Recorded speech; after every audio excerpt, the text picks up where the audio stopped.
Ah non, non, non, non, non, non, non, non, non, non, non. Non, c'est pas parce que je vais me chercher un café que cette playlist peut aller sur Le Chagrin d'amour de Dorothée, qui est très très loin d'être sa meilleure chanson, on va pas se mentir. Salut à tous, c'est Karim Debache, j'espère que vous allez bien. Vous écoutiez et oui les amis, vous écoutiez, salut à tous, c'est Karim Debache, vous écoutiez une playlist des top hits 1991 en France, à savoir, qui comprenait donc du step by step. Il y a juste Marky Mark du début qui n'était pas dans cette playlist, mais c'est quand même 1991, donc ça m'a fait plaisir de vous la mettre, parce que c'est toujours sympa d'écouter un petit peu de Marky Mark. Comment ça va? Tranquille? Tranquille la famille? Vous êtes bien? Alors attendez, il y a déjà des gens qui ont été généreux. Déjà, je tiens à m'excuser, puisque lors de mon dernier live, j'ai oublié de remercier plein de gens. Et en fait, ils sont très très nombreux, donc je pense que je vais pas pouvoir le faire là, parce que sinon ce stream va commencer à 19h47. Et par contre, je peux remercier les gens qui ont sub. Donc merci beaucoup à tous les gens qui ont sub lors de mon dernier stream. Vous êtes le fleuron de cette belle nation qu'est la France.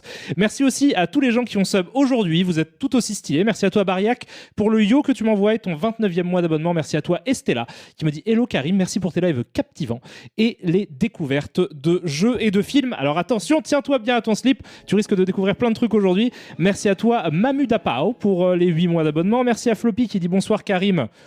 15h13 quand même. J'espère que tu vas bien. Tu es très beau. Ouais, ça va. Je suis propre. À peu près. Je suis à peu près lavé. Merci beaucoup en tout cas à toi pour ce sub. Merci à toi Daniela Rousseau pour le zibou tout plein que tu m'envoies. Puisse le Miyagi-Do et le groove guider tes pas. On va être très vintage aujourd'hui. Très très très vintage, vous allez voir, c'est très bien de citer du Alliance Ethnique. Merci à toi Solid Ben, merci à Max Bridgers qui me dit merci à toi Karim, non merci à toi, parce que je viens pas de te donner des sous, alors que l'inverse est vrai. Donc merci beaucoup à toi, merci à Ideo 0 ou Ideo. Est-ce que tu veux que je t'appelle Ideo ou Ideo 0? On va t'appeler Ideo 0. Non, on va t'appeler Ideo. Allez, c'est mignon. Merci à toi Kamigaku et merci à toi Aelig 30. Merci à vous tous les amis, vous êtes fantastiques. Donc non, le but c'était pas de mettre du Dorothée, le but c'était de vous plonger dans une ambiance, de vous ambiancer très littéralement, de vous mettre dans le passé, de vous renvoyer dans cette magnifique année superbe qu'était 1991, puisqu'aujourd'hui on va se projeter en 1991. On va faire plein. Alors, en fait, aujourd'hui, je voulais terminer de Bucky O'Hare, mais je me suis dit bon. J'ai pas trop envie, en fait. J'ai pas trop envie et je suis tombé sur un site hyper sympa qui s'appelle. Déjà, qui s'appelle. Quand t'as rien à faire, appelle-le. Qui s'appelle abandonwarevideo.org. Donc je tiens à remercier vraiment du fond de mon cœur les gens qui tiennent ce site internet qui s'appelle vidéo. Donc c'est abandonware-vidéo.org. C'est Vidéo Abandonware, le site s'appelle comme ça. Un site qui est désormais un de mes sites préférés d'internet avec Wikipédia. C'est absolument fantastique et qui compile en fait le concept de ce site, c'est de compiler les vieilles émissions télévisées qui parlent de jeux vidéo. C'est visiblement du fait de l'habillage, j'imagine, tenu par la même équipe des gens qui font abandonware-magazine.org, qui est un site absolument merveilleux et complètement génial aussi, qui lui répertorie les magazines de jeux vidéo. Et vous allez voir que c'est important puisque ce stream s'appelle Micro Kids et Console Plus, et c'est pas pour rien, Micro Kids étant une émission de télévision et Console Plus étant un magazine de jeux vidéo. On va parler on va redécouvrir cet univers-là. On va se plonger dans le passé comme ça au travers de ce truc-là. Gilles l'utilise. J'imagine que oui, je ne sais pas. Ah, merci beaucoup à toi, Alès Blaze, pour les 102 personnes que tu viens de m'envoyer lors de cet adorable raid. Je te fais des gros bisous, c'est trop mignon. Alors, alors attendez, vous me parlez de plein d'autres trucs. Non, on va parler de plein de choses, évidemment, comme d'habitude, on parle de plein de choses parce que je ne peux m'empêcher de faire moult digressions. Mais j'ai vraiment, vraiment très envie au départ, au moins, d'essayer de me concentrer sur le thème de ce stream, à savoir l'année 1991, la télévision qui parle de jeux vidéo et les magazines. Et en fait, je me dis que régulièrement, je pense que je vais faire des lives au moins sur les magazines.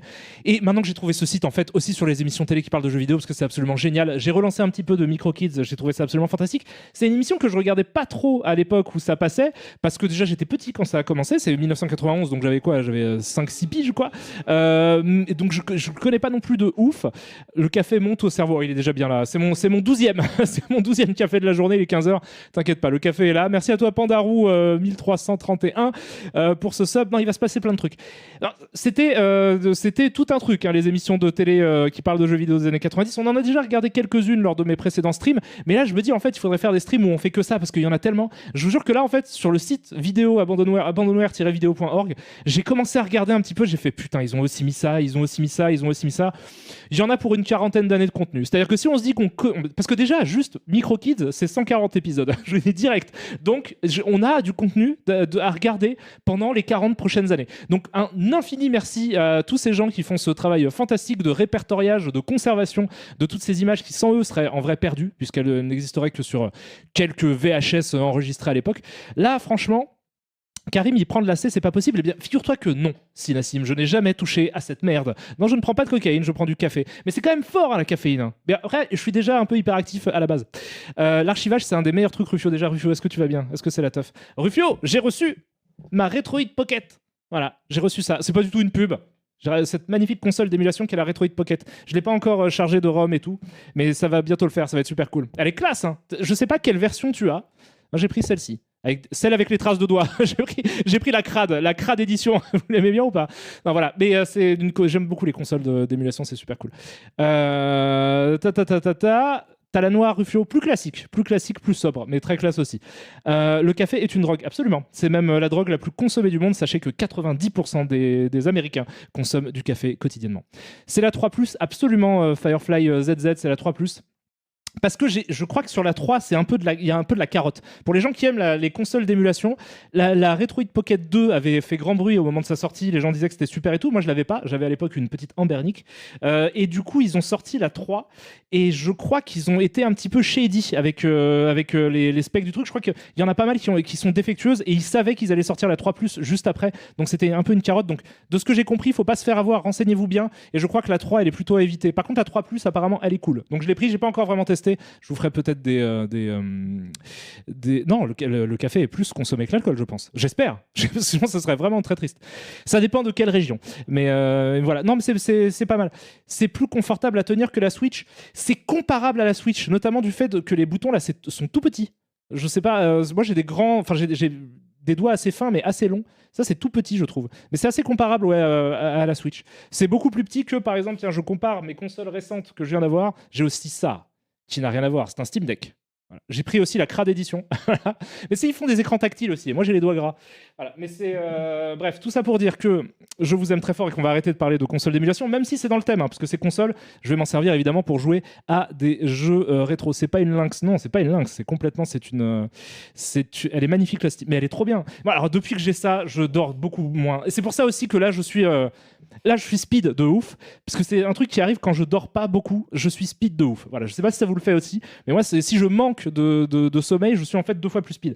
Et la raison pour laquelle je manque de sommeil, c'est parce que je joue énormément à ça, cette console, mais m'a presque, j'allais dire, relancé mon intérêt pour le jeu vidéo, qui n'a jamais disparu, hein. J'ai toujours joué beaucoup aux jeux vidéo, mais là, c'est vrai que le fait d'avoir ça tout le temps disponible, ça fait que dès que je me mets dans le lit, j'ai ça à côté, et je prends ça, et je joue. Là, en ce moment, je fais Spyro Reignited Trilogy, et j'ai commencé un peu God of War aussi. C'est incroyable, c'est fou, hein, le Steam Deck, c'est vraiment très très bien, c'est une bonne console. Il y a des défauts, mais c'est une super bonne console. L'écran est deg, oui, bah, ça va, je vais pas le nettoyer. Vous voulez que je passe un petit coup, parce qu'il vous livre ça avec ça aussi, ce petit mouche. Donc je pourrais la nettoyer pour vous la montrer un peu plus proprement, mais est-ce que vous en avez quelque chose à foutre? Je ne pense pas. C'est un écran tactile, donc moi je l'utilise, je mets mes gros doigts gras dessus. Je me lave les mains pourtant, mais ça met quand même des traces de doigts. Je me lave les mains au moins 1 fois par semaine, quoi. Voilà. C'est mieux? Hein? Non, c'est pas mieux. Mais en fait, c'est moins crade en vrai que là, parce que là, il y a du reflet de ouf. En fait, là, en plus, je suis en train de vous montrer le dehors de chez moi, donc on va pas faire ça. Merci beaucoup à toi, Unita Toast, pour le sub. Bref, tout ça pour dire que on va. Alors, je sais pas, est-ce que vous préférez commencer par Console Plus ou commencer par Micro Kids ou alterner les deux? On lit quelques pages de Console Plus, on regarde un petit épisode de Micro Kids. C'est génial. Voilà. Si vous n'avez rien d'autre à faire, c'est un samedi après-midi quand même qui va être bien dépensé, j'imagine. Merci beaucoup à toi. Nao Melon aussi. Tu me dis quoi? Les doigts gras, c'est un fléau. Absolument, absolument. Mais j'ai cette passion j'adore le sein doux. En fait, j'adore mettre mes doigts dans le sein doux. Non, c'est pas vrai. Je ne fais pas ça. Donc, on va commencer par Console Plus. Vous dites Console Plus et Tilt Magazine. Alors, mais moi, parce que Tilt, c'est plus PC. Alors, c'est PC et console. Tilt, j'ai jamais trop lu. Console Plus, j'ai lu. Et moi, j'étais un joueur console à l'époque. Et on en parlera puisque ce stream va concerner ça. Et avant toute chose, je vais vous emmener un voyage dans le temps via Planète Marseille. Je danse le Mia dans cette belle interface rétro vintage qui est cassée d'ailleurs du coup parce que effectivement j'ai pas adapté le chat, mais c'est ce que je vais faire immédiatement. Je pense que si je mets la largeur un petit peu moins extrême, je la mets à 230 pixels par seconde, ça ne veut rien dire. Voilà, c'est pas mal ça. C'est pas mal. Voilà.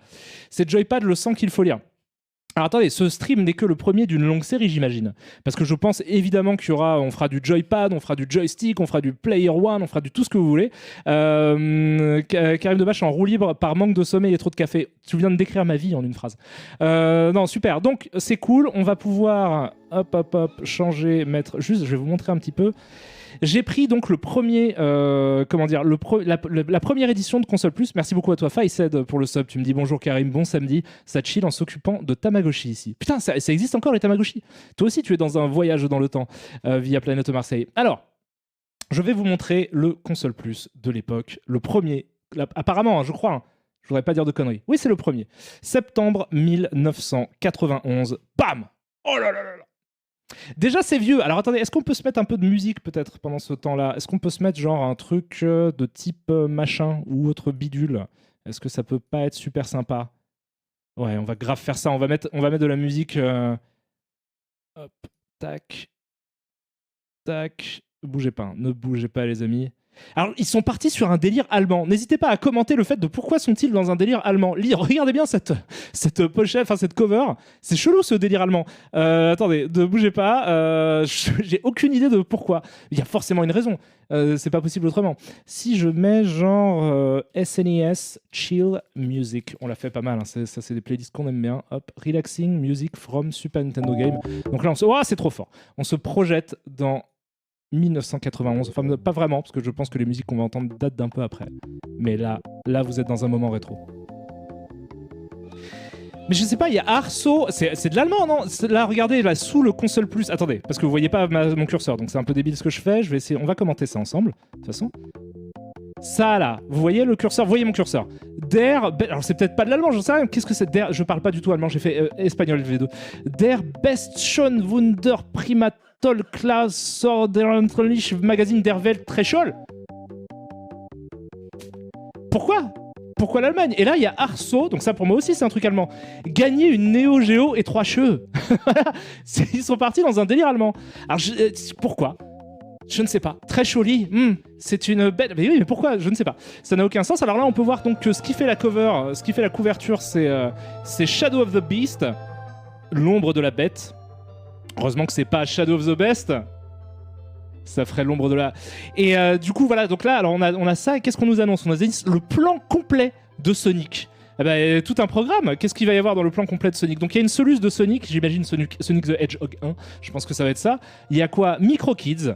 Retrouvez Console Plus tous les mercredis sur FR3. C'est pour ça, il y a un lien thématique. Je vais vous parler ensuite de ce qu'est Micro Kids et de pourquoi c'est lié à Console Plus. Console Plus, pour ceux qui ne savent pas, c'est probablement un des magazines, de 2-3 magazines de jeux vidéo console les plus célèbres de France, qui a démarré donc en 1991, en septembre 91 avec ça. Il y a un gros poster de PC Kit 2, excellent jeu vidéo PC Engine. On va parler globalement et à tout moment, on va pouvoir genre lancer un des jeux parce qu'on va se dire tiens, ça c'est intéressant, jouant aux jeux dont on en parle, ça nous donne envie d'y jouer. On peut aussi ça parce que on peut aussi faire ça. J'ai des émulateurs, j'ai plein de choses. Probablement des fans d'Helmut Kohl. Il y en avait? Je sais pas.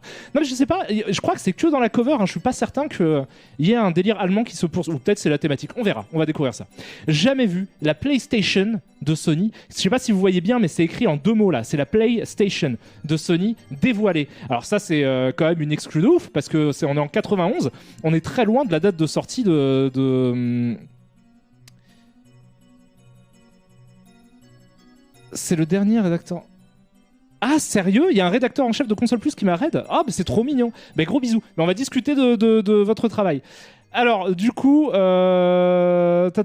coup, et le méga CD aussi. Donc, on va parler de la PlayStation, mais bien avant sa sortie. Donc, j'imagine que ça va être. On va parler de ce qu'était le prototype de la PlayStation à l'époque. On va parler aussi 1941 sur Super Graphics. Donc, 1941, c'est un super shoot 'em up de Capcom. La Super Graphics, c'est la PC Engine d'après, c'est ça? Enfin, c'est une des versions de la PC Engine. Lagoon sur Super Famicom, Undeadline, je ne connais pas, sur Mega Drive, etc. Donc, plein de choses. Toute une aventure. Vous voyez qu'il y a les consoles à la mode à côté. Il y a la Mega Drive qui était belle comme tout. Il y a la Super Famicom qui était flambant neuve aussi. On est en 91, donc là elle brille de mille feux, ça elle est toute nouvelle. La Neo Geo qui était en avance de 150 ans sur son époque. La Game Boy qui était une console de légende. Et la PC Engine qui était une console que personne ne connaissait à l'époque. Mais, enfin, si, quand même, un peu. Si, c'était connu. Mais c'est juste que personne ne l'avait vraiment. C'était plus une console d'import, quoi. Il fallait être un petit peu plus spécialisé, je pense, pour avoir une PC Engine en 91. Quoi qu'il en soit, on va passer à la première page. Qu'est-ce que c'est un vent de nostalgie qui souffle en moi.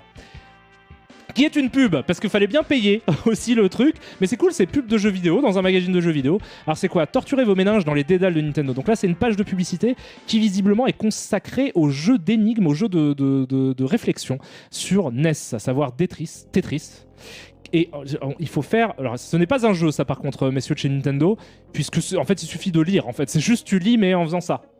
C'est pas, j'appelle pas ça un jeu. Composer des lignes avec des formes qui tombent toujours plus vite. Tetris. Dr Mario dit empiler des gélules antibiotiques bicolores sur les virus. Effectivement, c'est alors cette fois-ci sur non, c'est pas sur Game Boy. C'est bizarre ce screenshot. Bubble, c'est faites des bulles et mangez les monstres pour délivrer vos amis, absolument. Et Solomonski, auquel je n'ai jamais joué, créer des briques et enfermer les démons avec les clés. Voilà, Solomonski. Les meilleurs jeux de réflexion sont sur Nintendo Entertainment System et plus de 100 jeux passionnants. Effectivement, c'est une fantastique console. Absolument génial. Alors c'était aussi une époque plus insouciante où on pouvait se permettre d'écrire en gros c'est le 11 septembre avec un point d'exclamation, mais ça va parce que c'est le 11 septembre 1991. C'est fou ça. Ah c'est fou ça, putain. Alors donc console plus sur FR3, effectivement ça s'appelait FR3, c'est parce que avant que ça soit repris avec... C'est fou ça, c'est génial. C'est génial. Donc alors, bienvenue, on est le 11 septembre 1991. Donc dans Micro Kids, retrouvez chaque mercredi vers 17h15. Vers 17h15, n'hésitez pas sur... à peu près autour de 17h15 sur FR3, puisqu'à l'époque France 3 s'appelait FR3, toute l'actualité console et micro. Micro Kids, des reportages, des interviews, une rubrique trucs et astuces pour améliorer vos records, des cheat modes.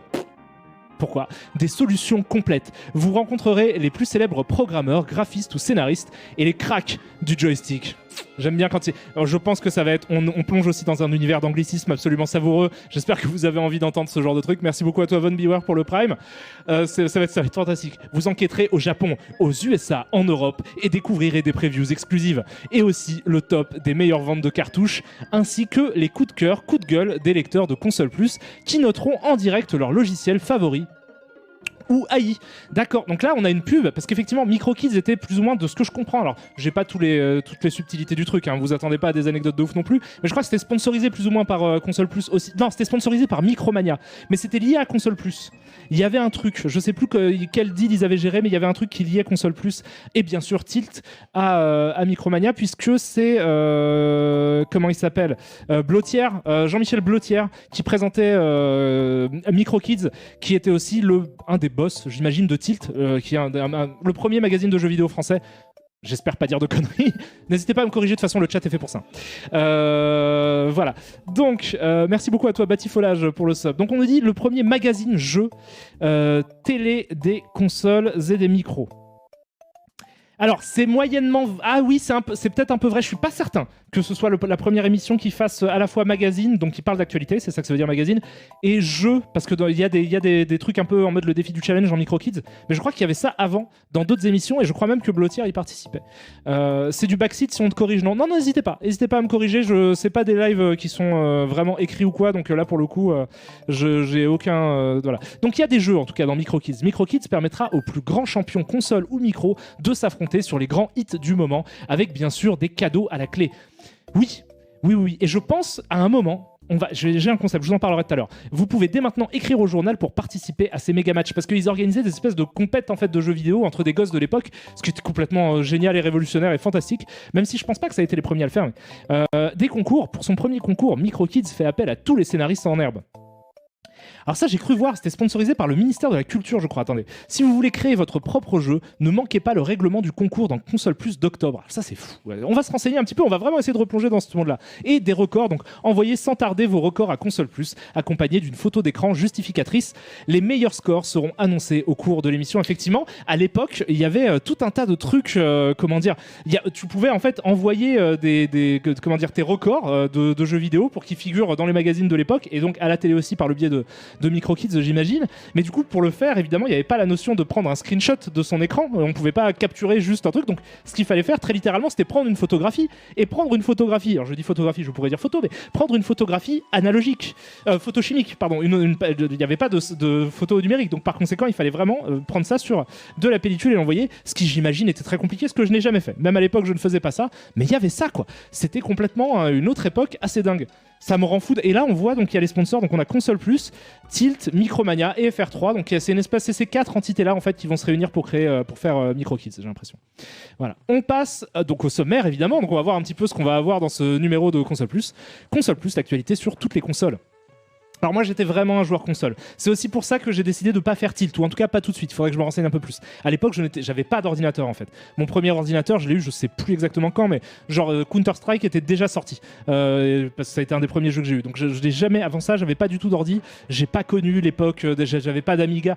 Si j'ai un vieux souvenir d'une Amstrad, mais je sais plus ce que c'était quoi, mais qui traînait dans un coin auquel j'ai quasiment pas joué, qui était vaguement à mon oncle je crois. Donc c'était pas, donc je préfère commencer par Console Plus, c'est un magazine que je connais, voilà. Donc toutes les consoles évidemment sont listées ici, les consoles à la mode de 1991, elles sont là. Il n'y a pas de problème. La NEC Turbo GT qui était une espèce de légendaire console portable qui était bien supérieure à la concurrence au moment où elle est sortie, qui pouvait même, je crois, alors je sais pas si c'était le cas en France, mais je crois que tu pouvais regarder la télé sur ta Turbo GT, c'était complètement ouf. Voilà. Le poster géant de PC Kit 2, putain, j'espère qu'il va être dans le magazine là. Au centre de ce numéro, PC Kit 2, un fantastique jeu vidéo justement sur PC Engine. Une licence absolument merveilleuse qui a traversé d'ailleurs toutes les consoles. Il y en avait sur NES, sur Super NES, sur Mega Drive aussi. Voilà, donc MicroKids, console plus à la télé. Donc on voit qu'ils ont quand même très envie de vendre MicroKids. C'est très bien d'avoir fait du coup le thème de ce live où on va parler des deux entités parce que c'est visiblement c'est très lié quoi. Console Plus vous donne rendez-vous, donc on vous répète ce qu'on a vu dans la pub, donne rendez-vous tous les mercredis à 17h15. Donc là ils sont sur FR3 pour la première émission entièrement consacrée à vos jeux favoris. Je pense pas que ce soit vrai. Et en plus, vous pouvez y participer. Comment? Tous les détails en page 3, ok. Donc il y a le plan complet de Sonic en exclusivité européenne. Tiens. Console Plus vous offre les plans des 18 niveaux de Sonic avec les emplacements de tous les bonus, les pièges, etc. Putain, c'est tellement cool. Alors c'est super cool, je trouve ça super cool. Parce que j'adore le délire un petit peu vraiment exagéré, parce qu'il faut que ce soit vendeur. Et en plus, ça s'adresse à des jeunes. Donc c'est genre en exclusivité européenne. Je peux le faire avec cette voix, c'est absolument fantastique. Donc avant tout le monde, Console Plus vous en donne plus. Merveilleux. Donc la PlayStation de Sony, la bombe. Console Plus fait le point sur la machine qui pourrait bien révolutionner le monde des consoles dans les mois qui viennent. Alors non, pas dans les mois qui viennent, mais c'est vrai que ça a pas mal changé la Zeitgeist. Apple va-t-il lancer une console, voire des consoles de jeux? Alors oui, il y en a eu une, je l'ai jamais eu, comment elle s'appelle? Putain, il y a une console Apple. Les rumeurs courent, insistantes, Console Plus, enquête et d'autres news exclusives, pardon, of course. Hop, un petit coup d'anglais comme ça dans ta gueule. Alors des previews, évidemment. Je baisse un peu le son de la musique dans les écouteurs, c'est trop fort. Ok. Preview. Donc, on a des previews. C'est toujours à peu près la même chose dans les magazines de jeux vidéo. Tu as un côté preview avec les jeux qui vont sortir et qui te sont annoncés. Les tests avec les jeux qui viennent de sortir et on te dit s'ils sont bien ou pas. Les astuces aussi, c'est très important dans les magazines de jeux vidéo. Donc 1941, encore une fois un shoot 'em up assez légendaire de Capcom sur Super Graphics, Lagoon sur Super Famicom, Undeadline, putain c'est quoi Undeadline? Sur Mega Drive, Joe Mac sur Super Famicom, fantastique jeu vidéo, je crois qu'il y a eu un remake il y a pas longtemps. Console Plus dévoile aujourd'hui les jeux les plus attendus de Noël, bah oui parce qu'on est en septembre. Et il y a un petit screenshot aussi. Animation et graphisme somptueux. Alors vous voyez que les limitations techniques s'imposent aussi aux rédacteurs de ces différents... parce que eux non plus ne peuvent pas faire de screenshot. Donc eux aussi sont obligés de prendre des photos de leur écran. Alors ils savent mieux le faire que les amateurs. Mais vous voyez que... Attendez, hop, voilà. J'ai une petite loupe. Vous voyez que ça, si vous regardez bien, c'est complètement des photographies d'écran. D'écran de tubes cathodiques. Donc c'était tout un bordel. Et vous voyez que là, il se faisait chier. Parce que il découpait les sprites. Là, il y a le petit sprite de BC Kid ici, là, qui est découpé, mais du coup, il y a les scanlines, vous voyez, les canons à électrons des tubes cathodiques. C'est complètement cool. Putain, c'est vraiment... donc là, bon, c'est le sommaire, on va peut-être pas non plus tout le... Mais à côté, il y a quoi? Il y a un édito. On va lire quand même l'édito. Non, on va lire le sommaire, on va voir ce que ça nous promet. Allez, Mega CD, tout sur le CD-ROM Mega Drive. L'arrivée du CD-ROM pour Mega Drive est attendue avec impatience. Il permettra en théorie la réalisation de jeux 1200 fois plus puissants que les cartouches actuelles. François Hermelin, le détail pour vous, un dossier complet, donc c'est 1200 fois plus puissant. Pourquoi? Sur quelle base? Je ne sais pas, mais c'est 1200 fois plus puissant, en tout cas c'est un truc de ouf. Il y a des news. Sega lance au Japon la première machine d'arcade holographique. Alors ça va être toute une affaire aussi, on va voir ce que ça veut dire. Je crois que je vois ce que c'est en plus. La vraie 3D est là. Tips, beaucoup d'astuces concernant Ghostbusters.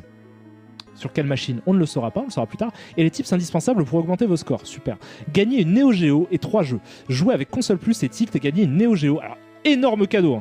Avec 3 de ses meilleurs jeux, NAM 75, Fantastic, Joy Kid, Super Spy.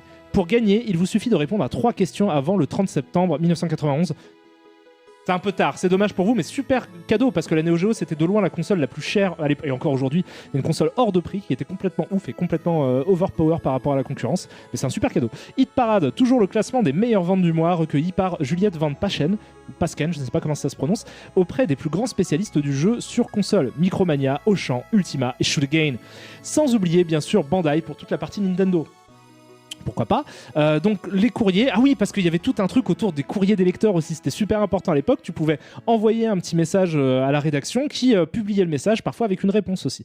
Donc ça c'était évidemment Internet a rendu ça complètement obsolète, mais à l'époque c'était un truc. Donc vos questions, nos réponses, Console Plus a des solutions à tous vos problèmes, n'hésitez pas à faire appel à nous. Petites annonces, donc elles sont gratuites, elles sont nombreuses et elles vous attendent, foncez. Qu'est-ce que c'est ça? Comment nous testons les jeux? Découvrez la grille des tests les plus exigeants de toute la presse vidéoludique. D'accord. Cela pète quand même un petit peu Console Plus. Un jour, on va comparer la qualité des tests, on prendra un jeu, on testera le jeu et on comparera entre les différents magazines de l'époque pour voir lequel est le plus proche de ce qu'on ressent en jouant au jeu. Tous les critères retenus dans nos tests, tous les points que vous devez impérativement vérifier lorsque vous achetez un jeu sont répertoriés, classés, analysés, indispensables à tout joueur. Ok. On va lire l'édito du coup. Ah, il y a un code des prix. Oui, parce que c'était aussi un guide d'achat et ça remplissait cette fonction-là en fait. Bah évidemment, de toute façon, c'est toujours le cas. Les tests remplissent la fonction de guide d'achat et par conséquent, le prix est pris en considération. Et il y a un classement. Donc si c'est A, c'est jusqu'à 99 francs. Ok, il y a un classement. 3000 francs le jeu, putain de sa race. C'est des ouf les mecs. Alors, lisons ça. Donc c'est sous la forme d'un dialogue visiblement. Allô, ici A, nom d'un éditeur de logiciels sur console et micro. Nous avons passé une double page de publicité dans le premier numéro de Console Plus et nous trouvons que vous n'avez pas assez parlé de nos jeux. Alors, dans le prochain Console Plus, nous voudrions en compensation... Oh, c'est génial! C'est un truc d'éthique! Merci beaucoup à toi, ce bon vieux Salah. Putain, c'est un truc de ouf. Alors attends, parce que là, du coup, c'est une fausse conversation entre un... À moins que ce soit vraiment un vrai échange qu'ils ont eu. Mais ça m'étonne parce que c'est le premier numéro. Donc... nous voudrions en compensation 1. Que vous testiez les jeux Jerrycan, le dictat de la puissance du football, Monceau. D'accord, c'est 3 jeux. Les jeux, donc Jerrycan, le dictat de la puissance du football et Monceau. Que vous annonciez la sortie de nouveaux jeux en couverture. Bien sûr. Que vous donniez des tips sur les jeux Durbal et Contrôle des étoiles. Donc tous ces jeux évidemment n'existent pas. Que vous publiez à vos frais le poster de Jerrycan. C'est tout? Demande du coup Console Plus. Oui, c'est tout. Et si vous ne faites pas ce que nous vous demandons, non seulement nous ne passons plus de pub chez vous, mais en plus, nous réservons l'exclusivité de nos produits à vos concurrents. Oh là là là là là. Donc, c'est des trucs qui existent, hein, je pense vraiment. Même encore aujourd'hui, à mon avis, c'est des trucs qui existent. Voilà, ça c'était hier et c'était juste pour vous expliquer que la liberté de la presse dans le monde des jeux vidéo est une notion très relative. Je sais, ça ne changera rien, mais au moins ça soulage et ça ne nous empêchera pas d'écrire ce que nous pensons des jeux. Eh bien, c'est très bien, c'est très bien. D'autant plus que Console Plus a l'air de vous plaire. Nous avons vendu... Ah, mais c'est pas du tout le premier truc de Console Plus. C'est le premier qui était téléchargeable sur le site Abandonware Magazine. Bon, tant pis, c'est pas grave. Il y en a plein d'autres du coup. C'est pas grave. Et créé dans Console Plus 65 000 exemplaires, ce qui est pas mal. Console Plus devient mensuel. D'accord, c'est le premier mensuel. C'est officiel et c'est super. Nous allons participer activement à l'émission de télévision Micro Kids. Choix des jeux et des previews présentés, suivi de l'actualité, sélection des candidats aux différents concours, etc. Pardon. Première émission le mercredi 11 septembre à 17h15 sur FR3. Nous vous offrons dorénavant un correspondant permanent au Japon, Banana-san, le très grand et très san, pour ne pas le nommer, dont toute l'activité sera orientée vers la recherche d'avant-première. Super. Si, avec tout ça, nous n'arrivons pas à faire le Best Show Wonder Promatoilkalasozaltlich magazine du monde, c'est que la malédiction du grand piqué à cheval nous aura encore frappé. Qui est l'abominable piqué à cheval? Chut chut, même son nom ne doit pas être prononcé. Deux choses encore, le numéro que vous tenez entre les mains n'est pas le numéro 2 comme vous pourriez le penser, mais bel et bien le numéro 1. Donc si j'avais en fait raison, le premier numéro était en fait un hors-série de Tilt. D'accord. À conserver, dans 10 ans ce sera une pièce de collection. Vous n'avez rien compris, c'est pas grave, ça n'a pas grande importance. Si vous avez envoyé un CV pour bosser avec nous, ne vous affolez pas, nous trions, dépouillons, classons les 1239 demandes reçues à ce jour, et ça continue de pleuvoir, tu m'étonnes. Nous lisons tout et ça prend du temps, mais on vous répondra à tous personnellement. Et ça reparle en allemand. Le prochain numéro sort début octobre. Allemand. Johann Michael von Blottierstu, donc c'est Jean-Michel Blottier évidemment, qui nous parlait. D'accord, donc c'était un prototype en fait qui existait avant, qui était considéré comme un spin-off de Tilt. Qu'est-ce que vous me dites d'intéressant? Pourtant sur le code barre c'est le numéro Uno. Ouais non, c'était effectivement le premier, tout va bien. Donc c'est cool. Donc on assiste à la naissance, la véritable naissance de Console Plus, qui est devenu très rapidement un des magazines de référence. Donc vous voyez que déjà à l'époque se posait cette question. On va me dire c'est évident, d'intégrité de la presse vidéoludique par rapport aux éditeurs de jeux vidéo qui déjà essayaient d'orienter un petit peu les guides conso, quoi. Merci beaucoup à toi, Pachounet, pour le Prime. Jean-Michel Lotière, évidemment, c'est une blague très facile désormais, mais à l'époque on disait moins, on parlait moins de tier list, donc ça va, il s'en sortait mieux. Il y avait moins de blagues à faire. Ah, ça c'est chiant.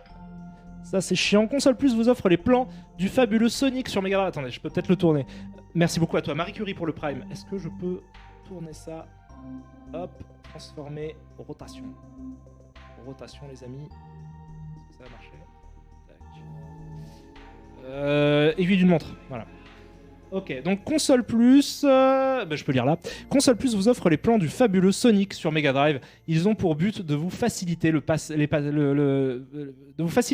des différents niveaux en vous indiquant les bonus des principaux pièges, mais pas de vous mâcher tout le travail. Aussi, nous avons passé les plans de tous les niveaux, sauf un, pour qu'il vous reste un peu de travail. Feignant. D'accord. Si tu m'agresses pas, ouais, je t'ai rien fait. Donc c'est cool. Ah, ils ont fait des petits dessins un petit peu customisés. Une vie en plus. Mais pas du tout, du coup. C'est con. Ils ont fait des dessins, mais qui ressemblent pas vraiment. Ça ressemble pas à une vie dans Sonic. Alors je comprends le côté figuratif du truc. Invulnérable pendant quelques secondes, permet à Sonic de se déplacer encore plus rapidement. Fournit 10 anneaux. Alors le tips à connaître, pour accéder au niveau de votre choix, faites haut, bas, droite, gauche. Et appuyez en même temps sur A et Start. Ok, je savais même pas, vous voyez. Attends, j'ai beaucoup joué à Sonic. Ok, super. Donc vous voyez qu'il y a encore une fois plein de screenshots. Est-ce que la deuxième page est du même ordre? Ah, mais ils ont dessiné les trucs en fait, carrément. Green Hill Zone, niveau 1, tout à fait. Ok. Ah putain, ça fait longtemps que j'ai pas joué, je pourrais pas vous dire si c'est accurate, mais j'imagine que oui, ça je reconnais cette zone. Ah, ils se sont fait chier, putain, ils ont redesigné le truc. C'est trop cool. Putain, c'est beaucoup plus cool que d'avoir assemblé des screenshots en fait. C'est ce qu'ils faisaient souvent quand ils faisaient des maps, ils prenaient des screens et ils les assemblaient. Et on repasse sur autre chose. Donc on va voir, je pense que la solution entière, enfin les plans entiers seront situés à la fin du truc. Alors attendez, hop, clac, c'est bon. Je vous remets ça au propre. Ah, c'est cool. Ok. Donc là, il y a des news. Donc ça commence très souvent comme ça, des news et des previews des jeux. Donc les trucs qui sont pas encore sortis. Et c'était une des vocations évidemment de ce type de magazine, c'était de vous donner des exclusivités sur les choses qui allaient exister. Merci beaucoup à toi, Dosberg Show, pour le Prime que tu viens de prendre, tu déchires. Donc, Hudson, prend de l'avance. Ça commence sur une petite coquille, les amis. Ça arrive, c'est pas très grave. Donc, il parle de la société Hudson, évidemment. La société Hudson, qui avait collaboré très étroitement... Attendez, est-ce que c'est lisible pour vous, en fait? Parce que sinon, je peux vous sortir une petite loupe. Comme ça. Ouais, mais non, elle est pas ouf. Elle est pas ouf, en fait. C'est pas grave. On oublie cette idée. La société Hudson... Je peux zoomer? Non, je peux pas zoomer, visiblement. Si je fais ça. Ouais, je peux zoomer. Waouh, ça zoome trop! Voilà. La société Hudson, qui avait collaboré très étroitement à la réalisation de la PC Engine, serait en train de travailler... Oui, ils ont bossé avec NEC, évidemment, Hudson, c'est Bomberman. Serait en train de travailler sur une puce à la norme JPEG pour cette console. Ok. Hudson travaillerait en collaboration avec un constructeur micro-informatique japonais. Ce nom barbare désigne une norme... C'est génial, on va avoir une définition de JPEG en 1991. Ce nom barbare désigne une norme internationale concernant des images informatiques de qualité photographique. Wow. Le gros problème des images de très bonne qualité, c'est la place qu'elles prennent. Plus l'image est détaillée, plus sa taille est importante. L'intérêt d'un tel composant est de permettre une compression des images du jeu stockées sur la cartouche ou sur le CD-ROM. Merci beaucoup à toi MV Forever qui me dit mes souvenirs d'enfant. Tu l'as lu celui-là L'intérêt d'un tel composant est de permettre une compression des images du jeu stocké sur la cartouche ou sur le CD-ROM. Au cours du jeu, la puce assure la décompression des images au fur et à mesure qu'elles lui parviennent et il ne reste plus qu'à les afficher. Selon nos informations, un prototype devrait être dévoilé lors du CES de Las Vegas en janvier 92. Le CES, c'était et c'est toujours d'ailleurs le salon des nouvelles techno très populaire à Vegas. Voilà, donc ça c'est super. Voilà. C'est génial. Et alors, c'est quoi un nouveau venu sur le marché des consoles? Alors, je n'ai jamais testé la console. Je sais qu'il y a une console Apple. Je l'ai jamais testé. Je ne sais même pas à quoi elle ressemble. La Pipin, c'est ça. La Pipin. C'était ça. Et ben, je pense que c'est de ça qu'ils parlent alors du coup. Peut-être faudrait se renseigner sur ce qu'est la Pipin pour de vrai pour voir si c'est accurate ce qu'ils vont raconter. Selon certaines rumeurs, le constructeur de micro-ordinateurs californien Apple serait en train de préparer une console de jeu. En cours de développement, le projet ne devrait pas être commercialisé avant fin 1992. C'est dans longtemps. Merci à toi, AZ67. Ses principaux atouts sont doubles. D'une part, elle utiliserait un processeur RISC, c'est-à-dire que ses performances seraient très largement supérieures à toutes les consoles existant à ce jour. Apple a acquis des parts dans la société qui fabrique le microprocesseur RISC de l'Archimède. Elle a également passé un accord avec IBM qui développe son propre composant RISC, le R6000. Elle ouvrirait ainsi de nouvelles possibilités dans le domaine des jeux nécessitant beaucoup de temps de calcul. Simulateur de vol, jeux en 3D surface pleine.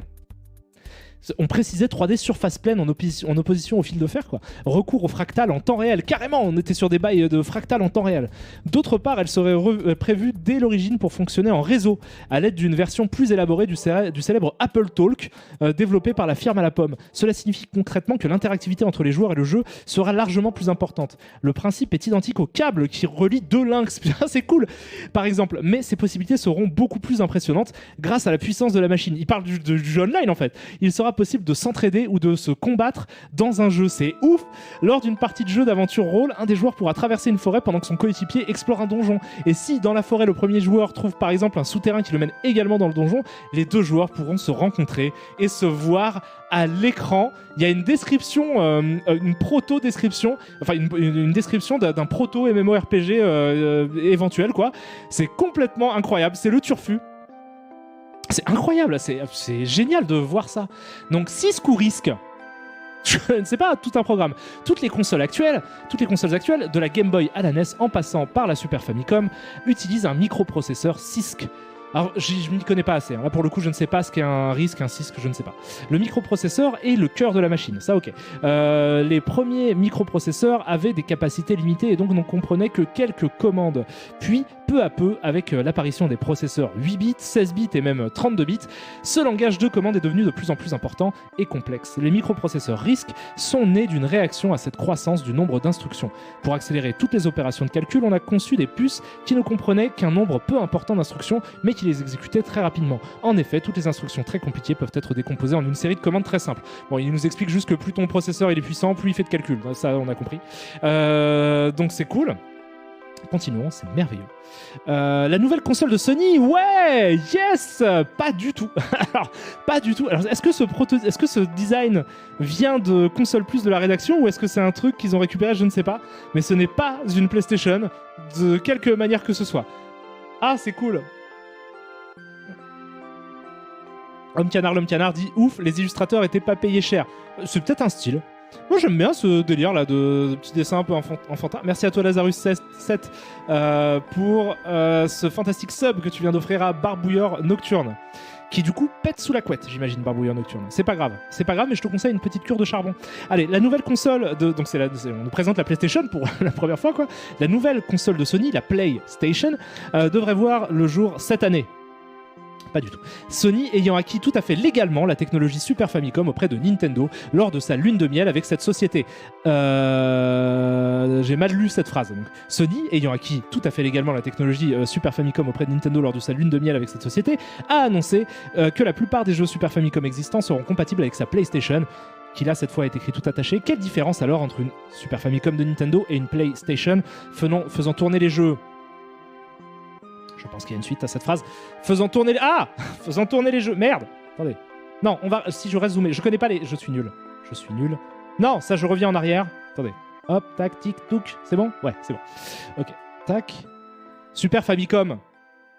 Le lecteur CD-ROM, bien sûr. Celui-ci serait au point et la production des outils de développement aurait déjà commencé. En fait, il s'agirait d'un lecteur de CDI, c'est-à-dire, donc la CDI, triste console, c'est-à-dire qu'en plus des avantages du CD-ROM, l'utilisateur bénéficierait de l'interactivité.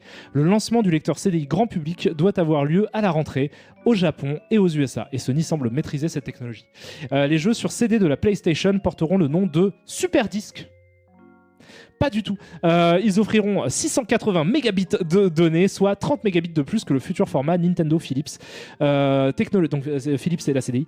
Technologiquement plus avancée, la PlayStation risque d'être un concurrent sérieux pour Nintendo et pour le Mega CD. Elle devrait coûter un peu moins de 3000 francs. Alors avec l'inflation et tout, je pourrais pas vous dire combien ça fait. Sony a prévu de commercialiser une vingtaine de titres différents dès son lancement, grâce au rachat d'une maison de production de films américaine et de son catalogue prestigieux. Sony compte bien jouer comme carte majeure l'adéquation entre la sortie de films à gros budget et de jeux basés sur ces derniers. Putain, ils nous vendent les adaptations de films comme c'est un argument commercial autour du format CD, ce qui est tout à fait logique puisque le format CD permet donc un stockage de données 1200 fois supérieur à celui d'une cartouche, et par conséquent évidemment il y a la possibilité de mettre déjà de la musique qui n'est pas MIDI et des vidéos, des FMV, ce qu'on appelle les full motion vidéo. Donc évidemment que là le lien avec le cinéma se fait tout naturellement dès lors qu'on annonce un format CD. C'est super. Alors évidemment ça ne se fera pas, néanmoins c'est vrai qu'à l'époque donc Nintendo et Sony devaient travailler ensemble sur la PlayStation. Je crois qu'au départ ça devait même être, corrigez-moi encore une fois si je me trompe, mais une extension de la Super Nintendo qui devait donc du coup permettre à la Super Nintendo de lire les CD, ce qui n'a pas été le cas. C'est devenu donc la vraie console de Sony, ce qui est en fait pas plus mal parce que ça a un peu changé aussi le cours de l'histoire du jeu vidéo. La PlayStation c'est un moment très important quoi, de l'histoire du jeu vidéo. Putain, c'est génial. C'est génial de lire tout ça. J'espère qu'ils vont parler de réalité virtuelle. Déjà il va y avoir des trucs sur les hologrammes, c'est trop bien. J'ai envie de faire, franchement, j'ai envie de lire comme ça tous les magazines du monde. C'est trop cool. Alors Super Famicom, CD-ROM, nouvelle du front. Donc là, ils payaient des gens pour enquêter sur tout, c'est trop cool. Nintendo a invité le 1er août 200 sociétés pour leur annoncer le planning de la commercialisation du futur du futur lecteur de CD-ROM pour la Super Famicom. Les premiers développements commenceront à partir de septembre. Donc là, en fait, septembre 1991. Les contrats de licence seront négociés à partir d'octobre et à ce moment-là, les spécificités de la machine seront fournies aux développeurs. En décembre, commence la commercialisation des outils de développement. La commercialisation effective auprès du public japonais devrait avoir lieu fin 92, début 93 selon une source, alors qu'une autre parle de l'été 92. De toute façon, Nintendo a insisté sur le fait que ce sont les jeux qui feront ou non le succès du CD-ROM. On reconnaît bien là le côté artisanat, fabrication de jeux vidéo de Nintendo. En effet, technologiquement, la solution adoptée a le mérite d'être simple et de ne pas coûter cher. Mais elle accuse un certain retard face à ses concurrents. D'accord. Aussi, le géant japonais a prévu qu'il retarderait la sortie du CD-ROM tant que la qualité des jeux proposés ne le satisferait pas. Ça aurait été un univers complètement différent, le monde du jeu vidéo, si ce partenariat entre Sony et Nintendo avait abouti, parce que ça aurait j'imagine, oh non, peut-être pas en fait, j'en sais rien, c'est très dur. Est-ce que ça aurait floppé comme un méga CD ou est-ce que ça aurait justement assuré la suprématie de Nintendo sur toute l'industrie? Quel aurait été le monde du jeu vidéo sans l'impact de la PlayStation de Sony? Cette uchronie-là est intéressante à imaginer, je trouve. Merci beaucoup à toi, Funky the Fetus, pour le Prime. Comme dis-tu, tu me dis, je te suis depuis Cross et Chroma. La grosse moitié de mes rêves viennent de Cross et Chroma. Vous avez fait un taf de dingue à l'époque et encore aujourd'hui, j'y retourne souvent pour me refaire vos vidéos, de vous voir toi et Gilles sur Twitch, c'est énorme. Garde ton énergie et ta bonne humeur. Merci beaucoup à toi, Funky the Fetus, t'es trop mignon. Je t'embrasse très très fort. Gros flop à mon avis, tu dis Estus 5807. Je sais pas. Je sais pas. C'est vrai qu'à l'époque, quand la N64 est sortie, c'était un reproche qu'on faisait régulièrement à Nintendo de ne pas avoir sauté le pas du format CD aussi, quoi. Donc ça aurait été un truc complètement différent. Complètement différent. Mais même en termes d'image de marque de ce qu'aurait donné Nintendo, ils auraient moins eu, je pense, ce côté un petit peu, pas, j'allais dire un peu tradition du jeu vidéo, mais le fait qu'ils soient restés à la... Comment dire à la cartouche pendant si longtemps, peut-être ils auraient été un peu plus avant-gardistes.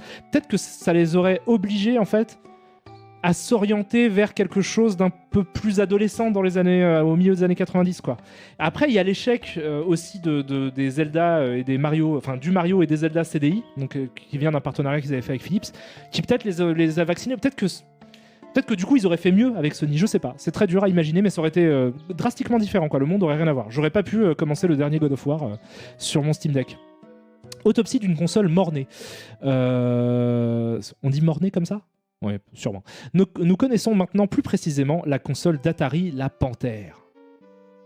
Celle-ci comprenait un processeur Motorola 68000 à 12 MHz et 2 coprocesseurs spécialisés. Le son était le domaine de Lensonic Otis.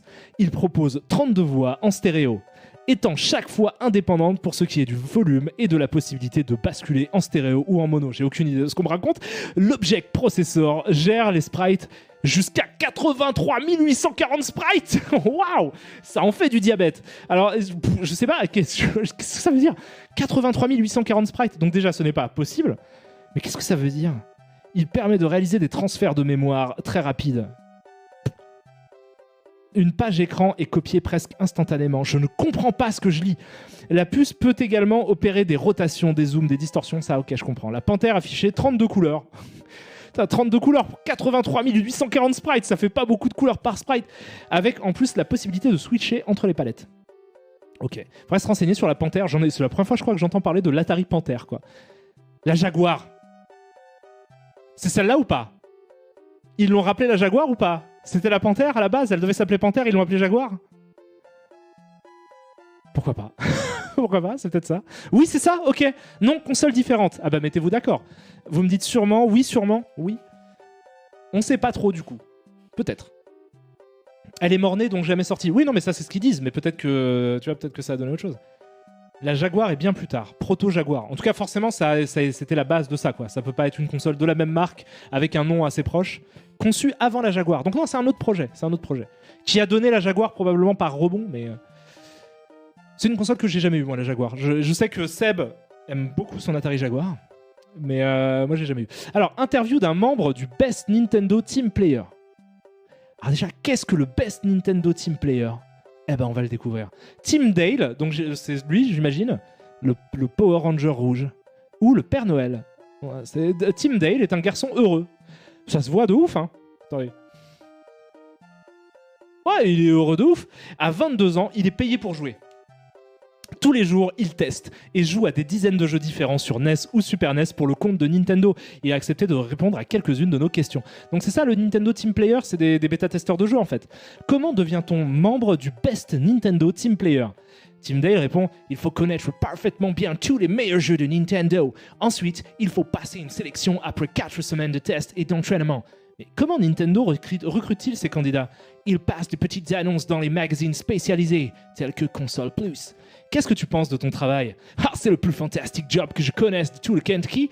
Mais ne crois-tu pas que tu vas être un jour lassé de jouer? Ce n'est pas un problème. Nintendo nous permet de travailler dans d'autres services, comme ceux de la recherche, la section... Non, c'est pas des bêta-testeurs du coup. La section des bêta-testeurs qui essayent les produits qui ne sont pas encore terminés. Comment est le travail? C'est passionnant, mais c'est dur, c'est difficile, c'est hardcore. Nous recevons plus de 30 000 appels par jour. Ah non, d'accord. Nous devons aider toutes les personnes qui nous appellent au secours car elles sont coincées devant un monstre de fin de niveau ou au fond d'un labyrinthe. Nous travaillons même le week-end. Connais-tu tous les jeux Nintendo? Come on! J'ai joué pratiquement tous les jeux vidéo, mais nous devons surtout connaître les grands classiques comme Mario Bros. Puis nous nous spécialisons sur certains types de jeux. Et qu'est-ce que tu penses de Console Plus? Ha! Ça a l'air très cool! Merci. Une dernière question. Quels sont les jeux que tu préfères? Mega Man sur la Nintendo Entertainment System et F-Zero sur la Super NES. Ok, merci et à bientôt. À bientôt, you guys. Donc Tim Dale, alors, donc c'est la hotline, c'est ce qu'on voyait, c'est les mecs qui te donnent des conseils. C'est vrai que c'était à l'époque, ça avait l'air d'être un délire absolument incroyable. Quand on disait ton travail en fait ça va être de jouer à des jeux vidéo toute ta vie. Et toi quand t'étais petit tu disais oh, ce serait mon rêve. Et après tu te retrouves sur Twitch et c'est devenu la réalité. Merci beaucoup les amis. Mais ouais, non, c'était complètement, ça faisait rêver. Et du coup, ouais, ils avaient ça. Alors je pense en fait que Tim Dale, c'est peut-être Tim Dahl et peut-être qu'il fait ça en France, je ne sais pas. Mais à l'époque, effectivement, t'avais des hotlines. Quand t'étais Keblo dans un jeu et que tu n'avais pas acheté console plus parce que t'étais un tocard, et ben tu devais téléphoner en fait à des mecs comme ça dont le travail était de jouer à des jeux vidéo et de t'aider. Moi, je suis sûr qu'il y a plein de mauvais conseils qui ont été donnés de cette manière-là. Parce que effectivement, Tim Dale, tout mec du Kentucky stylé qu'il est, ne peut pas connaître absolument toutes les solutions à tous les problèmes de tous les jeux vidéo de Nintendo, quoi. Par conséquent, peut-être qu'il avait un gros stock de guides. Non, il devait avoir des gros guides à côté de lui, sous un format papier. Merde, attendez, il y a un truc qu'on n'a pas vu, c'est la GX 4000. La GX 4000, c'est une console pas ouf. C'est une console de Amstrad. C'était pas ouf, voilà, c'est tout ce que j'ai pas grand chose à dire sur la GX 4000. Amstrad envisagerait de descendre le prix de sa console à 390 francs. Celle-ci n'a jamais réussi à percer. Cela semble insuffisant quand on sait que certains magasins anglais la proposent à 190 francs. Alors, mais pourquoi un magasin anglais ? Mais certains éditeurs continuent de faire confiance en cette console. Ainsi, Loriciel. Alors, Loriciel, c'est une boîte de jeux vidéo, je crois que ce sont des Français. Lancera à la rentrée Copter 271 et Pinball Magic. Ils ont fait, moi je connais Loriciel parce que c'est eux qui ont fait le jeu vidéo Best of the Best sur Super Nintendo, qui était un jeu de combat un peu réaliste. Voilà. Mais c'est une boîte française de l'époque. Je crois qu'ils étaient assez précurseurs aussi. Ah, ils ont fait Adibou aussi. Putain, je savais pas que c'était eux Adibou, tu vois. Adibou surtout nous dit Sombrinator. Voilà. Ok, bah c'est super. Les brèves étaient super. Et là on passe aux previews. Est-ce que je dézoome un peu là ? On va se faire le plaisir de dézoomer parce qu'en plus c'est des screenshots donc ça va être en qualité dégueu. Hop, voilà, clac. On fait quelques previews et ensuite peut-être on regarde Micro Kids épisode 1, ça peut être cool. Non, on regarde pas Micro Kids épisode 1 parce que j'ai pas réussi à trouver l'épisode 1 de Micro Kids. Si vous avez un lien vers un rip du premier épisode de Micro Kids, je le veux bien. J'ai trouvé le deuxième. Voilà. Donc on regardera le deuxième épisode de Micro Kids. Donc 1941, c'est un super shooter. Si vous connaissez pas, la série des 1940 sont des super shooters Capcom. Je sais pas quoi dire de plus. C'est des très bons shoot 'em up. Moi, c'est des jeux que j'aime beaucoup. Ça fait une éternité que j'y ai pas joué, mais c'était vraiment cool ça. Alors là, c'est juste des screenshots, donc c'est des previews. L'idée, c'est de vous donner, donc c'est d'envoyer des journalistes en fait, choper des images exclusives de jeux pour pouvoir vous les montrer en exclusivité, des jeux qui sont pas encore sortis. Et là, on a la version japonaise, visiblement, de 1941 sur SGX. J'imagine que c'est Super Graphics, donc la console de NEC. Alors, la fusée est tellement énorme que le sprite mesure 5 écrans de long. Détruisez-la avant qu'elle ne quitte l'atmosphère terrestre. Et effectivement, là, on voit... alors ça, c'est cool. On voit un assemblage de screenshots, comme je vous ai dit à l'époque. Même pas de screenshots, je suis un ouf, de photos. Là, c'est un assemblage de photos. Donc il a avancé dans le jeu, il a pris des photos de son écran à chaque étape, visiblement, et il les a recollées, si bien que là, vous voyez mon curseur, là il y a une barre, il y a un HUD. C'est ça, hein. Je suis pas un ouf, là il y a une barre, il y a un HUD, il y a un assemblage de screen en fait, pour vous montrer l'intégralité du sprite. Tirant, du coup, comment dire, le tube cathodique plus la photo argentique, ça fait que... T'as un côté un peu joli en fait, je trouve, ça donne un style à ces screens. L'introduction est superbe, elle montre votre appareil en gros plan qui bascule sur l'aile pour piquer vers ses objectifs. Bien sûr, elle fait un petit... Non, elle fait un petit... Pardon. Oh, c'est cool. Ok, donc c'est super. C'est cool, en 91, t'as envie de voir ça. Ok. Encore plein de screenshots. Dans ce passage, un convoi de DCA autotracté fait mouvement pour vous barrer la route. Bon, il y a des DCA autotractés, visiblement. Je sais pas c'est quoi un DCA. DCA. Je ne sais pas. En tout cas, vous vous battez contre un tank. Mon beat. Non, c'est féminin. Mon beat. C'est quoi mon beat ? Jamais entendu parler de ça. PC Engine, japonais, Hudson. Ok, 30 août. Mon Beat est un jeu de rôle aventure particulièrement ambitieux par l'importance du monde à explorer et le nombre de personnages qui le composent. malheureusement, on trouve de temps en temps des dialogues en japonais. Ah, c'est pas ouf, c'est un peu chiant. Merci beaucoup à toi, Steel Garna, pour le sub, tu déchires. DCA, c'est la défense anti-aérienne. Ok, je capte. Hop, regarde le message. Deleco. Alors attendez, ok. Que me dites-vous? Et l'écho, tu me dis, j'ai trouvé le premier MicroKids de décembre 83. Non. Tu t'es fait avoir, Eleco. Tu parles de MicroKids sans l'apostrophe. Moi, je te parle de MicroKids avec un apostrophe entre le D et le S de Kids, qui date de 1991.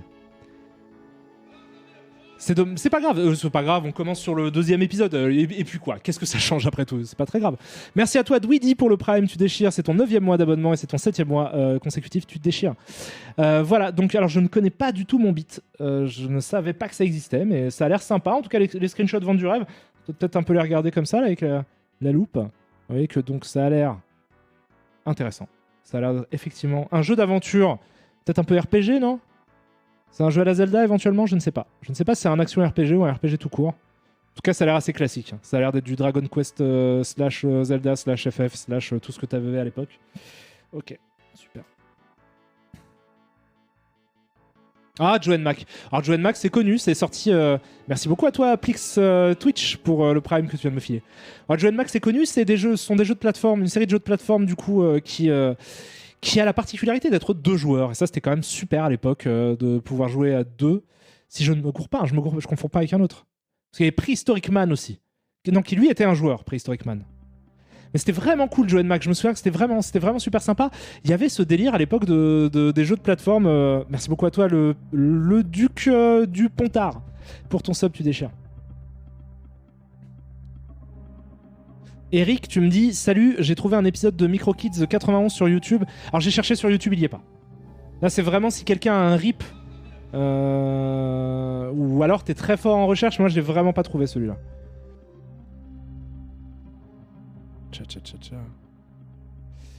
Est-ce que tu as une Recallbox, Karim? Alors j'ai pas de Recallbox à proprement parler, mais j'ai plein de machines d'émulation. Une chaîne Twitch aussi où, comme toi, il regarde des vieux mags et jeux vidéo, c'est vrai? Bah c'est cool, c'est super cool. Mais c'est hyper sympa. Enfin, peut-être ça vous fait chier si vous n'êtes pas un peu nostalgique, un petit peu rétro gamer, mais moi je trouve ça hyper rigolo quoi. Merci à toi Vozera pour le Prime. Sur le site Abandonware Vidéo, il y a le rip de l'épisode 1. Ah je ne crois pas, hein. J'ai regardé et non, ça commence à l'épisode 2 justement. Ou peut-être j'ai un truc où je croyais que c'était l'épisode 2, mais c'est l'épisode 1. On verra. On termine les previews et on se regarde un MicroKids de toute façon, ça c'est certain. Le 1 ou le 2, on s'en fout, c'est pas grave, ça sera quand même cool. Alors, combat acharné contre un ptérodactyle défendant la fin du niveau 1. C'était super cool ce jeu. Après, bon, on va pas faire un test de Joe Mac, hein, je vous montre vite fait des images de ce jeu-là, mais qui était sympa comme tout, qui était assez classique, hein, qui était pas à se taper le cul par terre. Je sais qu'il y a une nouvelle version, je ne sais pas si c'est un remake, une suite, etc. Je sais que récemment est sorti. Et je crois que c'est Microids qui le fait. Donc Microids, ils partent sur un délire. Ils essayent un petit peu de redevenir les infogrammes de l'époque. J'ai testé aucun de leurs jeux parce qu'à chaque fois on me dit que c'est vraiment les infogrammes de l'époque en mode le gameplay est pas ouf. Mais graphiquement ça claque. Et je crois qu'ils ont fait un remake de Joe Mac il y a pas longtemps. Merci à toi Falcat66. Joe Mac c'est une préquelle de Mac Enemy. Non pas du tout. Dieu nous préserve de ça. Pour passer ce tyrannosaure, reculer ou sauter rapidement. J'adorais quand ils faisaient ça. C'est-à-dire que fallait remplir les écrans et souvent sous les screens il y avait des petites astuces pour passer tel ou tel truc. Ça c'est assez convenu aussi à l'époque. Bonjour et merci pour ces streams de qualité, nous dit Poupa. Merci beaucoup pour ton sub, tu déchires. Ah et voilà, alors ça je connais pas. Undeadline. Undeadline, ça a l'air d'être un shoot. Ouais, d'accord. Des entrailles de la terre surgit une sorte de golem. Prenez garde aux rochers qu'il projette. Effectivement, c'est la version Jap qu'ils sont en train de tester. Ça a l'air d'être complètement un shoot. Les éléments naturels tentent également de gêner votre progression. Cette coulée de lave est particulièrement impressionnante par la vitesse de son animation. Bah écoute, si c'est de la Sega Genesis, j'imagine bien. Ah écoutez, je ne connais pas. Donc il y a même les niveaux, forêt, cimetière, ruine, caillou. Il y a le niveau caillou, cave et drain. Ok. C'est dommage, là pour le coup, vous voyez, c'est un peu dommage. Ces previews auraient tout à gagner d'être accompagnés d'un petit texte en fait qui vous explique simplement au moins ce qu'est le jeu quoi. Donc c'est Palsoft qui développe. Ça sort en octobre 1991 au Japon sur Mega Drive. Voilà. Bon, je peux pas dire grand chose de plus, parce qu'il n'y a pas d'infos. Ça c'est Lagoon, j'y ai jamais joué. C'est un jeu, je crois, ça c'est sorti en France. D'après Wikipédia, Microkids a commencé le 11 septembre. Bah oui, forcément, c'était la pub 1991. Sur Abandonware, il y a l'émission du 18 septembre, donc j'imagine c'est la deuxième, parce que c'est une émission hebdomadaire. Tu l'as sur MSX, Undeadline. Je sais pas si c'est bien ou pas. Alors ça, c'est... Donc, Lagoon, j'y ai jamais joué de ma vie, mais je connais par contre de nom. J'ai déjà vu la boîte me dit un truc, et le logo, là, me dit un truc. Oh, putain, la qualité des screenshots, c'était chaud. Mais putain, c'était chaud. Donc dans ce jeu de rôle aventure, vous incarnez un chevalier accompagné de ses 3 compagnons. La présentation enchaîne des scènes somptueuses sur fond d'images digitalisées. D'images digitalisées, je suis pas sûr. La magie est omniprésente. Le sort du dragon balaye l'écran de tous vos ennemis grâce à une pluie de sang. Ouais. Effectivement, il y a l'air d'avoir une pluie de sang. Ok, Jerry Boy. Il n'y a pas grand chose. Je suis un peu déçu par les. Si je puis me permettre, un console plus, petit conseil. Mettez un petit texte qui parle en fait de ce que vous voyez, parce que là il y a juste des tout petits trucs, en fait j'ai pas grand chose à dire. Jerry a été transformé par un sorcier qui a kidnappé sa fiancée. Comme c'est original comme scénar. Donc c'est Jerry Boy sur Super Famicom en un être étrange. Il a maintenant la forme d'une globule. C'est ça une globule. Vous voyez là? Ça c'est une globule. Et est devenu partiellement élastique. C'est devenu un flubber, quoi. Il n'a qu'un souci en tête, retrouver sa fiancée et obliger le sorcier à lui rendre son apparence humaine. C'est littéralement le même scénario que le jeu Toki. Je ne sais pas si vous vous souvenez de Toki, sauf que ce n'est pas une globule, c'est un singe. Mais c'est le même scénar. Retrouver sa fiancée et obliger le sorcier à lui rendre son apparence humaine, mais la route est longue et semée d'embûches. Voilà. C'est le scénario d'un film avec Adam Sandler, quoi. Adam Sandler est une globule. Cette maison en ruine sert de repère à un énorme pigeon. Prenez garde à ces piquets en diagonale. Oui, c'est un gros pigeon. Effectivement, c'est compliqué quand on a une globule. Putain, il est très joliment fait. Il est très joliment pixelisé, ce pigeon. Ah, c'est cool. C'est très flubber. J'ai maté il y a pas longtemps un film que j'avais pas vu qui est L'ordinateur en folie. Je sais pas si vous connaissez, avec Kurt Russell.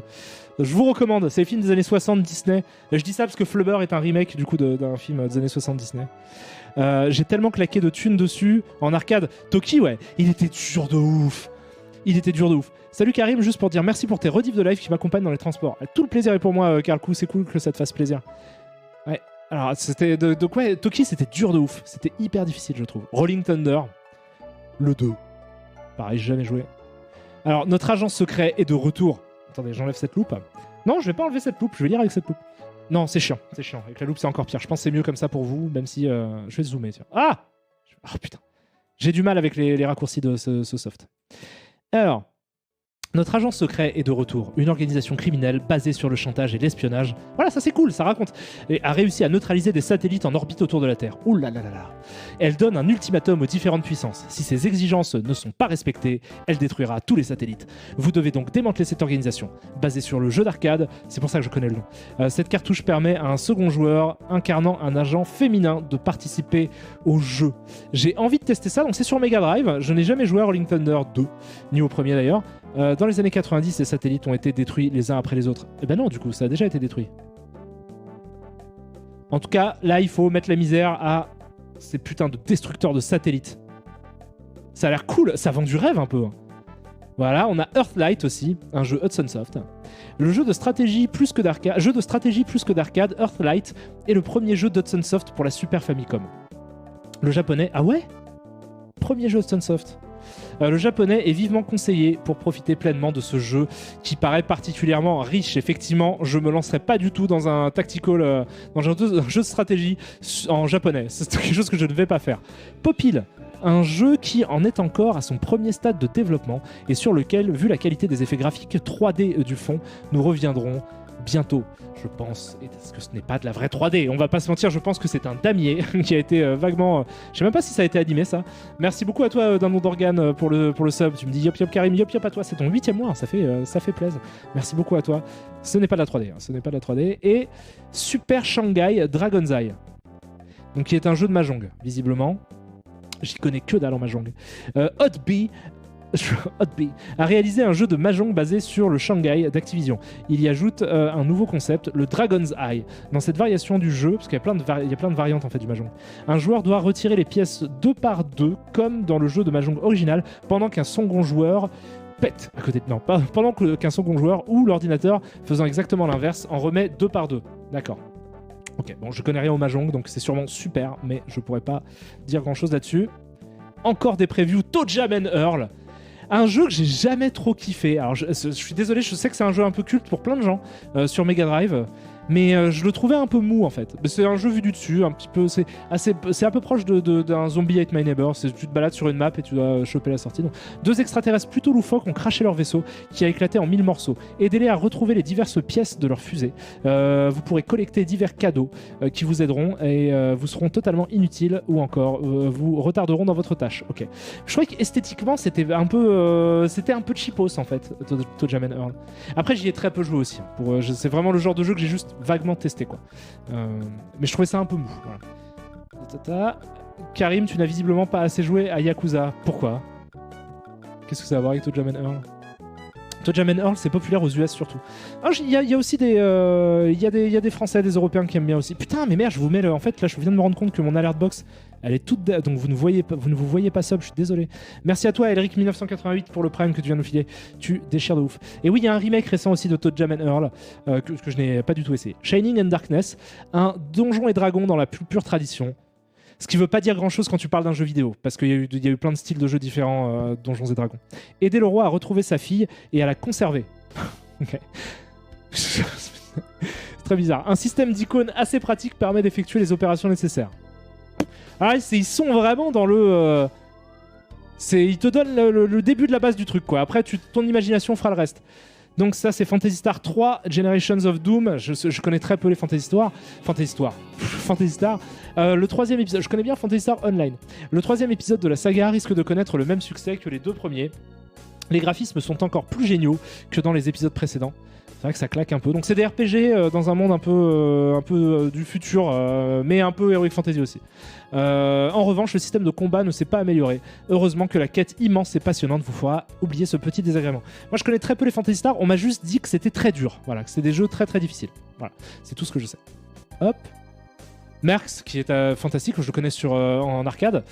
Deux anciens militaires font partie d'une organisation, le MERCS. Celle-ci utilise des mercenaires pour régler des missions difficiles. Donc c'est un shooter, c'est vu du dessus, vous avancez, vous tirez. C'est hyper. Ce truc est assez culte. Cette scène est assez culte. Des missions difficiles où les USA veulent pas se mouiller officiellement. Okay. Donc on est Black Ops quoi. Cette fois-ci, les deux affreux à la puissance de feu. Cette fois-ci, les deux affreux à la puissance de feu d'un porte-avions nucléaire vont aller compter fleurette aux soldats du Zutula.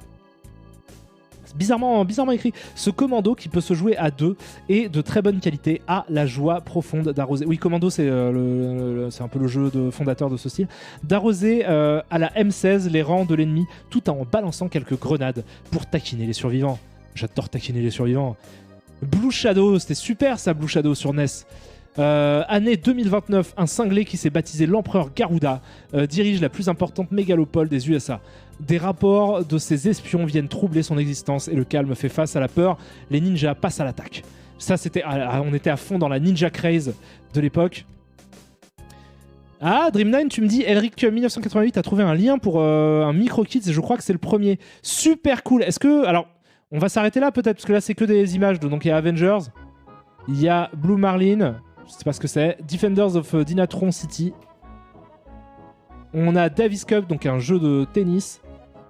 Voilà, kickboxing, c'est des trucs assez classiques. L'aigle d'or, on va pas tous les faire. Et on a une news sur le méga CD qu'on lira après. Attends, on n'est toujours pas au test. C'était rempli quand même de trucs. Vas-y, envoie-moi le lien si tu as un lien vers ça. Je vais essayer de le télécharger plutôt que de le lire directement. Merci beaucoup Dream9. Clac. Ok, alors bougez pas. Je vais juste vérifier qu'on est bien. Je vais couper la musique. Bam, restez avec moi. On va regarder un épisode de Micro Kids. Donc, avec un peu de chance, le premier. Je vérifie juste que c'est bien le premier. Hop. Clac. Micromania. Jeux vidéo, console, logiciel, micro. Là, vous entendez le son, mais vous n'avez pas l'image. Mais c'est normal, je veux juste vérifier. Salut à tous, bienvenue dans Micro Kids, la première émission entièrement consacrée aux jeux vidéo. Ah, c'est peut-être bon. Sur micro-ordinateur. Toutes les semaines dans Micro Kids, vous retrouverez notre championnat qui permet à deux équipes de s'affronter. Super. Et de gagner une Mega Drive. Super. Et ben je l'ai trouvé, c'est ça qu'on va regarder. Je vais juste le télécharger en fait. pour pouvoir le manipuler plus facilement. Et parce que mon setup que j'ai prévu, hop, donc je sais pas, il y a sûrement des trucs qui permettent de télécharger une vidéo sur YouTube. Hop, hop, hop. Attention s'il y a des pubs de gel douche. Non, je crois pas. Ah, vous me dites non, c'est pas le premier. Ah si, my bad. Si, non mais attendez, on va y arriver. On va y arriver, c'est promis. On va regarder le premier épisode de Micro Kids ensemble. Et ça va être super. Hop. Merci beaucoup. Hein. Je sais, pardon, j'ai déjà oublié ton blaze. Merci beaucoup à toi, Double, pour le sub aussi. Tu me dis, ça fait 5 mois que nous sommes ensemble. Ma plus longue relation. Écoute, je t'embrasse. Merci beaucoup. Donc, merci beaucoup à toi, Elric1988, qui a retrouvé ça. Je vais aussi dédicacer, du coup. Donc, c'est la chaîne Boutique Univers Vintage qui upload ça. Bougez pas, je vais juste le temps de... Ah, j'ai fait une connerie. J'ai fait une connerie. Non, c'est pas grave. C'est pas grave. Pop, pop, pop, pop. Clac. Donc c'est la chaîne YouTube Boutique Univers Vintage qui nous a uploadé ça. Je vais essayer de le télécharger. J'espère que ça va fonctionner. Télécharger. Résolution 360p. On va... Je m'attendais pas à beaucoup plus, on va pas se mentir, je pense que c'est déjà pas mal en fait. Je vais le ranger parce que je suis quelqu'un de plutôt organisé. Merci à toi Majorkin pour le Prime et merci aussi à toi Massimou. Tu déchires de ouf. Hop, vidéo, j'avais bien rangé tout ça là. Clac, voilà, super. Hop, merci à toi Zaiko pour les 5 subs que tu viens d'offrir, à Ubitanguy, à Chaline46, à 13 Noise pardon, et à Arnaud Guittet et aussi à Jean Bambois. Merci à toi, bienvenue à tous.